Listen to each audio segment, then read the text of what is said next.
हुजूर सल्लल्लाहु ताला अलैहि वसल्लम फरमाते हैं, हज़रत अबू हुरैरा रावी हैं, नबी पाक फरमाते हैं अल्लाह की बारगाह में दुआ से ज़्यादा कोई इज़्ज़त वाली और तकरीम वाली चीज़ है ही कोई नहीं।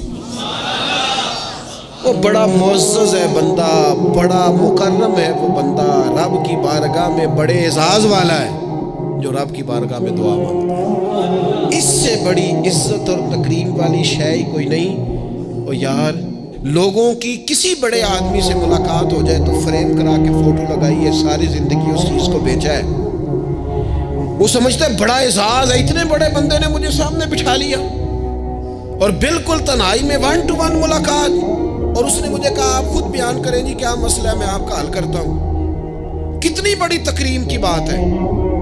तो अगर कोई दुनियादार बड़ा आपको और मुझे सामने बिठा ले तो लोग समझते हैं बड़ी तकरीम की बात है। और जिसको रब कहे आ और मांग मुझसे, वाइज़ा साला का इबादी अन्नी फ़इन्नी करीब उजीबु दावत दाई इज़ा दान। फरमाया महबूब, जब मेरे बंदे आपकी बारगाह में आके मेरा पता पूछे तो उनसे कहना मैं उनके करीब ही हूँ, जब भी दुआ मांगेंगे मैं कबूल फरमा लूँगा। क्यों ना मांगे, खुल के मांगे, अल्लाह से राज राज के मांगे, सुबह शाम मांगे, कमाल मांगे, और मालिक के हुजूर सवाल करें तो करते जाएं तो इज़्ज़त बढ़ती जाएगी, वक़ार बढ़ता जाएगा।